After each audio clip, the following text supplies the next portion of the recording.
Решить проблему до конца года. В Тампонском районе состоялся семинар глав. На мероприятии обсудили актуальные вопросы района и сроки их решения. Также главы наследников наметили план работы на следующий год. Об итогах семинара расскажет Нина Ханарова.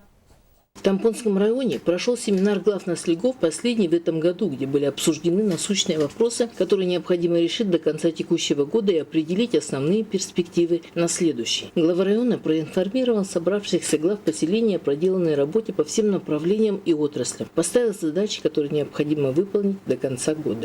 Хочу сказать, что некоторые главы, которые вот поменялись, у вас у нас Охотский перевод, значит, наслед, глава поменялся, и Теплоключевской наслед. Они до сих пор мне не предоставили, то есть нам, казначейство, свои учредительные документы.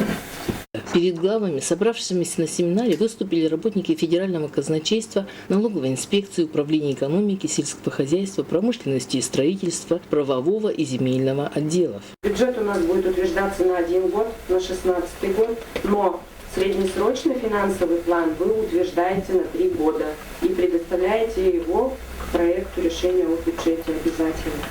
В свою очередь, главы имели возможность задать вопросы и получить исчерпывающие ответы на них. Последний расширенный семинар этого года прошел конструктивно и с большой пользой.